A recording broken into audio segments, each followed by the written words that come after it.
Hola, vamos a revisar algunos conceptos introductorios sobre la oxigenoterapia de alto flujo.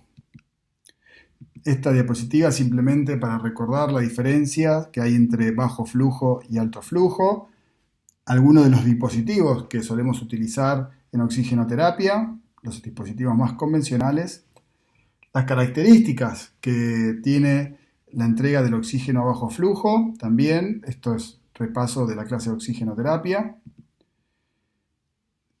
También recordemos que en general el oxígeno a bajo flujo no se entrega humidificado, con las consecuencias que eso trae, sobre todo cuando necesitamos ofrecer flujos por arriba de 4 o 5 litros. Y las características ahora sí un poco más diferenciadoras de los sistemas de alto flujo. En general la fracción inspirada de oxígeno puede ser un poco más estable, ¿sí? Pero con algunos dispositivos como con la máscara de Venturi, la gran cantidad que llega al paciente llega a temperatura ambiente y sin humedad o con muy poca humedad, y eso termina generando algo de intolerancia en el tiempo. Bueno, ya más precisamente y poniendo un poco más el foco en la oxigenoterapia de alto flujo, un repaso de los distintos equipos generadores de alto flujo que hay en el mercado y cómo fueron desarrollándose conforme pasaron los años. ¿Sí? Hace más de 20 años ya que hay equipos comercializándose que proveen oxigenoterapia de alto flujo calentada y humidificada. El principio general de la oxigenoterapia de alto flujo es que necesitamos un generador, ¿sí? Algo que provoque el caudal de gas a una tasa elevada. Necesitamos que ese aire pase a través de un humidificador que caliente y le aporte humedad a este gas alto flujo, y finalmente un usuario que lo reciba. Bueno, esto es un esquema característico de la oxigenoterapia de alto flujo.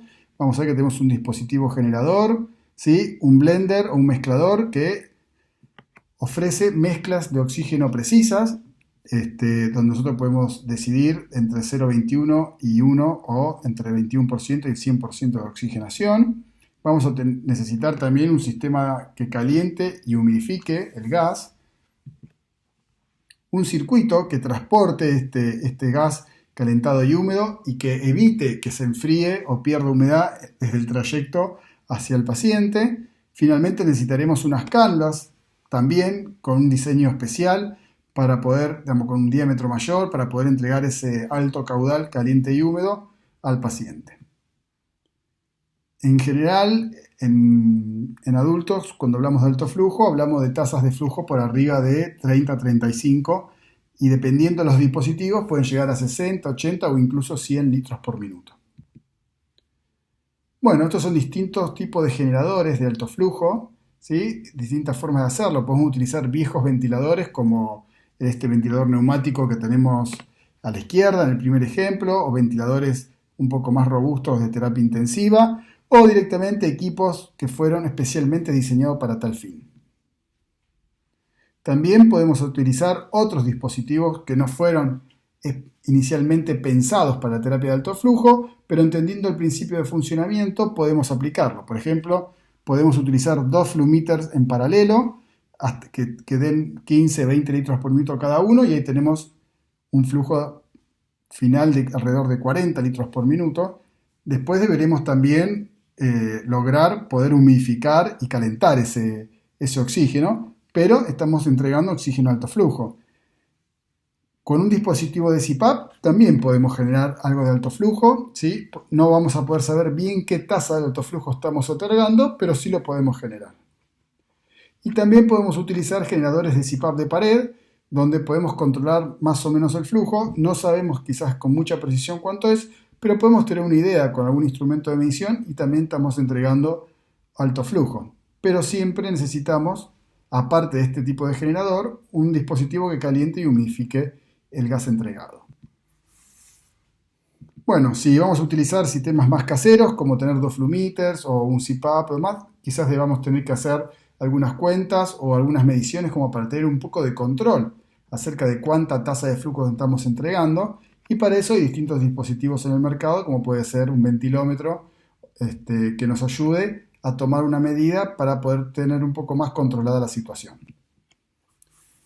¿Cómo trabajan los generadores de alto flujo? En principio lo que tiene es un blower, ¿sí? Que es como una turbina de un secador de pelo, que gira a alta velocidad y tiene como objetivo lograr la tasa de flujo que nosotros le programemos. Estos dispositivos todos funcionan más o menos de la misma manera, tienen adentro una turbina, el blower, que se adapta a la programación. Algunos de los equipos que tenemos aquí, los tres de abajo, aparte son ventiladores, es decir, son equipos para ventilación mecánica invasiva y no invasiva que suman, ¿sí?, la función de terapia de alto flujo. Son equipos muy versátiles porque van desde la terapia de alto flujo hasta la ventilación invasiva, pasando por la ventilación no invasiva. En tanto, los dispositivos que están arriba en la primera línea son dispositivos que fueron originalmente diseñados para terapia de alto flujo, ¿sí? Entonces, no son equipos de ventilación, sino estrictamente blowers controlados con un humidificador incorporado que aportan la tasa de flujo que nosotros les programemos, caliente y húmeda. Bueno, este es un dispositivo muy común, posiblemente lo hayan visto en su práctica clínica. Es un modelo que se denomina Ervo 2 de Fisher & Paykel. Es uno de los primeros equipos que tuvo mucha penetración en el mercado internacional. Fíjense en la foto del medio que podemos programar la temperatura, el flujo y podemos controlar cuál es la fracción inspirada de oxígeno que le está llegando al paciente. No la podemos programar, pero sí podemos saber cuánto es. Además de los equipos que tienen una turbina, un blower, tenemos otros equipos que trabajan con válvulas proporcionales, con las mismas válvulas que veíamos cuando estudiamos anatomía de los ventiladores. Este tipo de equipos aportan fracciones inspiradas de oxígeno mucho más precisas y tasas de flujo también mucho más altas. Estos equipos son o los ventiladores que conocemos y que tenemos en nuestras unidades, o este dispositivo en particular, el primero de la izquierda, el Vapotherm, que es un equipo pensado para alto flujo. Esa marca en realidad le llama alta velocidad, oxigenoterapia de alta velocidad, porque utiliza otro principio de velocidad lineal, pero el efecto es el efecto del alto flujo, y utiliza válvulas proporcionales para controlar este flujo. Otro de los temas que tenemos que tener en cuenta cuando hablamos de alto flujo no es solamente el dispositivo, sino también las cánulas que vamos a utilizar. Hay distintas cánulas de distintas marcas, dependiendo si es alto flujo o alta velocidad, con distintos diámetros y distintos materiales, ¿sí? Acá tenemos algunos ejemplos. También tenemos distintos circuitos. No es lo mismo el circuito del Ervo, que es el circuito que está a la izquierda, un circuito más grande, con un cable calefaccionado que viaja en su interior, que trata de evitar la pérdida de temperatura y humedad, en tanto el que tenemos a la derecha, la cánula que tenemos a la derecha, es la cánula de alta velocidad de Vapotherm, que tiene un diámetro mucho menor para generar una velocidad de una tasa de flujo mucho mayor. Esto es una imagen que compara los dos sistemas, ¿sí? Compara el sistema a la izquierda, el OptiFlow de Fisher & Paykel, y a la derecha la alta velocidad de Vapotherm. Fíjense que el flujo en el ejemplo de la izquierda, el de Fisher & Paykel, viene de una sola dirección, ¿sí? En tanto que el de Vapotherm llega de los dos lugares. Por supuesto, bueno, las marcas dicen que un sistema es mejor que el otro. Lo que tenemos en este ejemplo es la comparación de los circuitos. Arriba tenemos el circuito de Fisher & Paykel con el cable que viaja por dentro calefaccionado, y abajo tenemos el circuito de Vapotherm. El circuito de Vapotherm tiene un diámetro mucho menor y es un circuito doble lumen, donde el lumen central viaja el gas y en el lumen externo viaja agua caliente, que circula permanentemente agua caliente, que lo que hace es evitar que se enfríe el gas que circula por el lumen interior. Como es un diámetro mucho menor, la velocidad de flujo es mucho mayor, ¿sí? Y esto logra lo que explica Vapotherm, que de esta manera logra el mismo efecto o mejor aún que la competencia en términos de lavado del espacio muerto, generación de PIB, etc. Bueno, ¿cuáles son los efectos fisiológicos que se le atribuyen a la terapia de alto flujo? Bueno, en principio tenemos el lavado del espacio muerto faringotraqueal, que es muy importante, una disminución de la resistencia, un aumento de la capacidad residual funcional, quizás por pequeños valores de PIB que se obtienen producto del alto flujo. Está en discusión si esto genera o no reclutamiento velar, creemos que no. La consecuencia final de lavar correctamente el espacio muerto, disminuir la resistencia y aumentar la capacidad residual funcional es que reduce fuertemente el trabajo respiratorio en cierto grupo de pacientes. También disminuye la dilución de oxígeno, con lo cual entrega una fracción inspirada de oxígeno mayor y más estable. La mejora en la humidificación disminuye el costo metabólico del organismo que necesita para utilizar cada vez que ingresa aire seco y caliente, es decir, el cuerpo gasta energía para humidificar y calentar el aire que entra en malas condiciones y en consecuencia también termina mejorando el transporte mucociliar y la eliminación de secreciones. Además que son perfectamente tolerables y confortables. Bueno, la gran función que buscamos, entre otras cosas, con la terapia de alto flujo es lavar el espacio muerto, ¿sí? Lavar el espacio muerto a toda la vía aérea superior de la tráquea hasta carina, de modo que los pacientes que están en falla ventilatoria necesiten mucho menos trabajo respiratorio para poder asegurar la ventilación alveolar. Bueno, hay varias indicaciones de la terapia de alto flujo. La principal es la falla respiratoria hipoxémica, ¿sí? Esto es unas características de la falla respiratoria hipoxémica, que podría ser frecuencia respiratoria mayor a 25, la utilización de musculatura accesoria, la sincronía tóraco-abdominal, PAFI menores de 300 o presión inspirada de oxígeno menores a 60 milímetros de mercurio con presiones de CO2 menores a 45. Esto más o menos son las indicaciones clásicas que están habiendo en este momento, sin falla de otros órganos, por supuesto, cuando uno debería iniciar una prueba de alto flujo. Ahora, en estudio también está en falla respiratoria post-extubación, para la inducción anestésica, la rehabilitación pulmonar y no EPOC estable. Ya hay cierta literatura que está comenzando a avalar el uso de la terapia de alto flujo en estas poblaciones. No es tan robusta todavía la información, pero está habiendo estudios en todos lados. A ver, lo que es muy importante también, no solo saber a quién le vamos a indicar, sino a quién no se la vamos a indicar y con quién no vamos a realizar una prueba, porque esto puede ser peligroso. De la misma manera, cuando hablamos en ventilación no invasiva, que uno tiene que ser utilizada y operada por profesionales expertos en el tema, la terapia de alto flujo también. ¿Por qué? Porque tenemos que estar muy atentos a que no aparezcan los signos de falla, o si aparecen, poder detectarlos a tiempo de modo de escalar en el tratamiento y evitar la prolongación de la intubación, que es lo que finalmente va a terminar redundando en un aumento de la mortalidad. Bueno, ¿a quién vamos a excluir? Los que necesiten intubación traqueal de forma inmediata, ¿sí? A esos pacientes no le vamos a hacer una prueba con alto flujo porque estaríamos retrasando la ventilación invasiva y en consecuencia aumentando la mortalidad. Aquellos pacientes que tienen una caída del sensorio, un Glasgow menor a 8/15 o que tienen una escala de Kelly-Mattei mayor a 3, es decir, son pacientes que no están en condiciones de poder comenzar una prueba de alto flujo. Los que estén hipotensos, los que estén con una enfermedad neuromuscular, por ejemplo, que no tienen fuerza para generar el swing de presión y generar un volumen pulmonar, no vamos a hacerlo. Recuerden que esto no aporta soporte ventilatorio, con lo cual si los pacientes no tienen fuerza para respirar o no respiran, no se van a morir. Aquellos pacientes que tengan también un traumatismo facial o que tengan que pueda haber una conexión con el encéfalo, como está contraindicada la ventilación no invasiva, también estaría contraindicada el alto flujo. Y los pacientes con grandes quemaduras en el rostro, por lo menos es una gran precaución para ver si podemos iniciar una prueba. Ahora, tenemos que estar muy atentos a los criterios de falla, ¿sí? Porque la aparición de estos criterios nos están alertando de la gravedad del caso, ¿sí? Entonces, debemos por lo menos, ¿sí?, estar atentos a esta aparición para ver si se decide o progresar en el tratamiento o desescalar.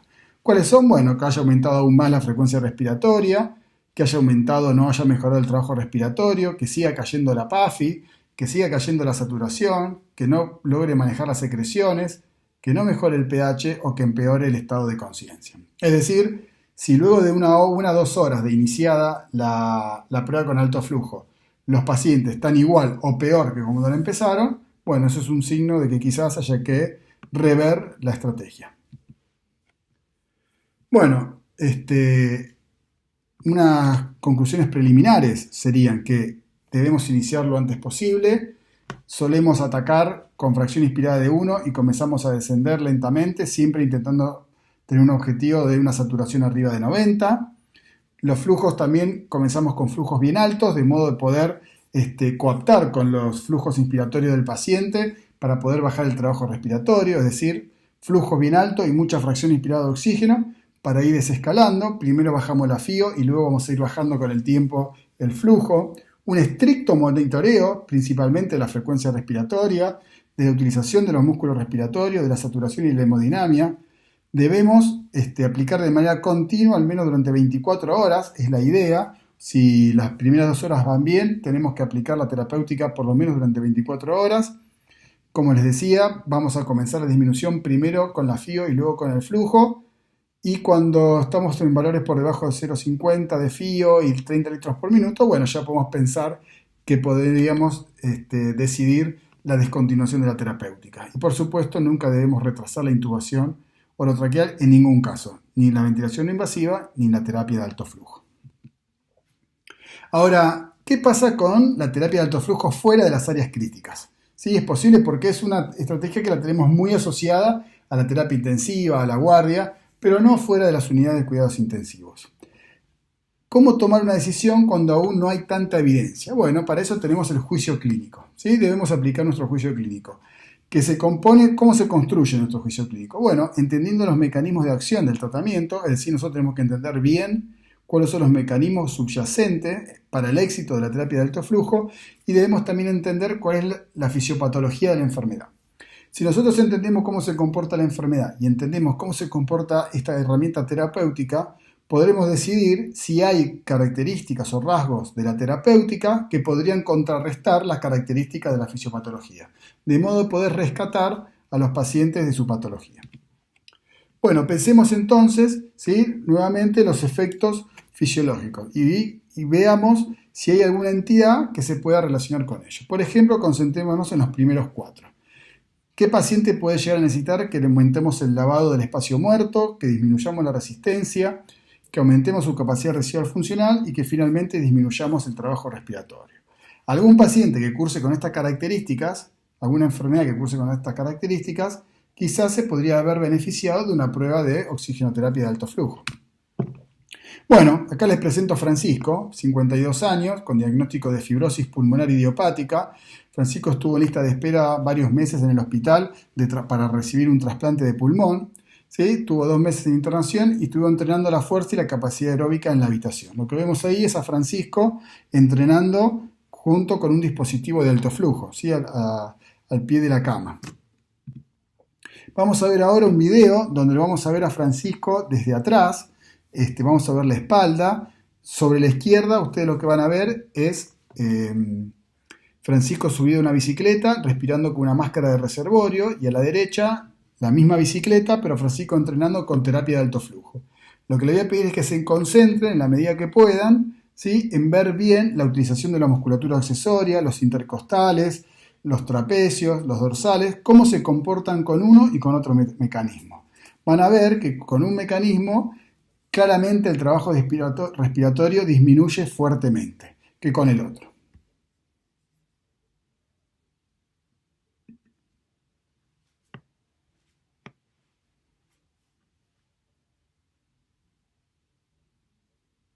Fíjense el movimiento de las costillas permanentes, como lo que le cuesta poder generar una inspiración a Francisco cuando termina el ejercicio. Vamos a verlo otra vez. Presten atención bien a la caja, cómo se mueven las costillas inmediatamente, cómo se contraen esos intercostales, el esfuerzo que está haciendo para poder inspirar. Tiene una fibrosis pulmonar idiopática, ¿sí? Tiene una enfermedad que destruye todo ese parénquima pulmonar, que lo obliga a Francisco a hacer mucha fuerza para poder ingresar aire, para poder permitir el intercambio gaseoso. Veamos ahora a la situación de la derecha.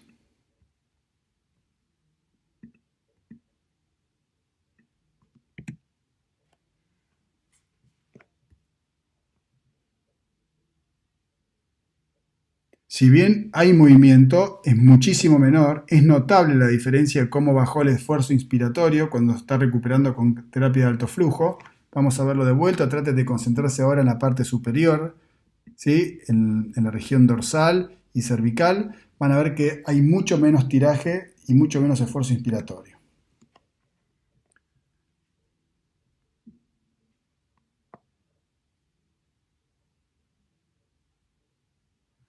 Hay una frecuencia menor incluso, como la teníamos en el momento anterior.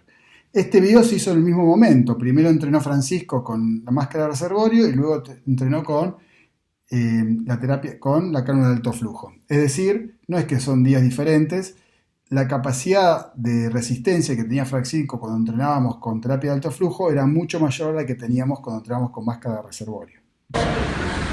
Bueno, y vemos ahora otro ejemplo. Soy un paciente en y de repente no sabía, estaba a los 13 minutos, si no me daba cuenta. Vamos a escuchar lo que él refiere, cómo sentía la terapia de alto flujo cuando estaba entrenando. Es que uno quiere meter el aire cuando llegó y a la derecha otro paciente que ya se bajó de la cinta para relatar su sensación al haber experimentado un entrenamiento. En este caso yo pude meter el aire casi hasta el final.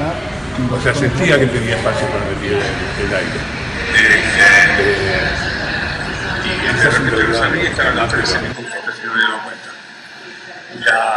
La sensación del EPOC es que uno quiere meter el aire cuando llegó a mucho cansancio respiratorio y no puede meterlo, como si tuviera el espacio ocupado. En este caso yo pude meter el aire casi hasta el final. O sea, sentía que tenía espacio para meter el aire. Quizás se lo duraba un poquito más, pero... Bueno, el relato de este paciente es fantástico porque él describe con su propia palabra lo que es la hiperosuflación dinámica, el atrampamiento aéreo, la incapacidad de poder meter aire porque ya sentía que los pulmones estaban llenos, es decir, describe la fuerza que estos pacientes tienen que hacer para poder ventilar. Y lo que él dice que a raíz de tener la cánula de alto flujo, no se dio cuenta y de golpe estaba en el minuto 14, 15 de entrenamiento y que sentía que podía seguir rindiendo un poco más. Lo que nos explicaba es que no sintió el nivel de cansancio o agotamiento que sentía en otras ocasiones.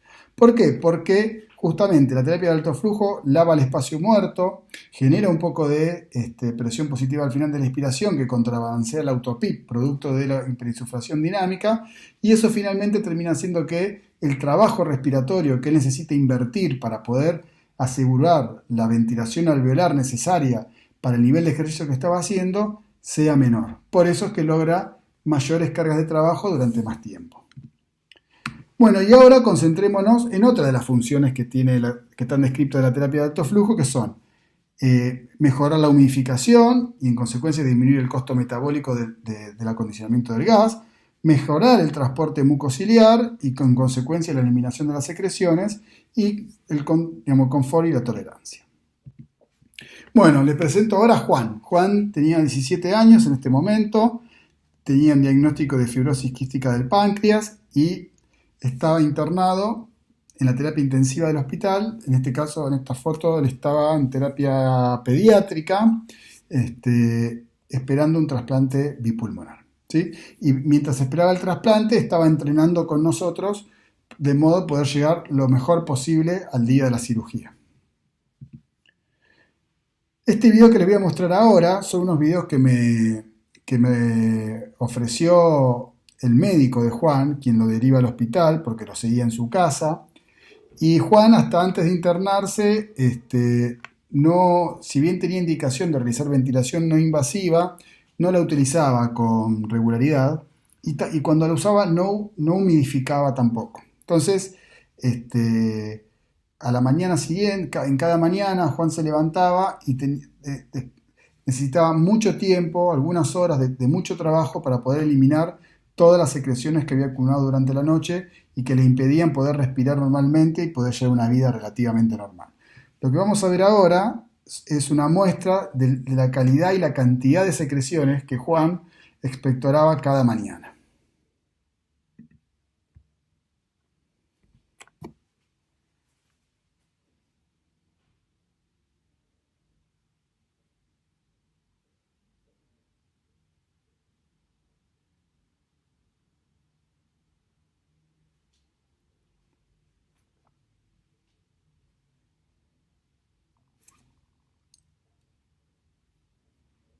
Bueno, son las típicas secreciones de un paciente con fibrosis quística, son secreciones muy adherentes, ¿sí? Muy purulentas, malolientes, que demandan de mucho esfuerzo, trabajo, dedicación y tiempo para poder ser eliminadas.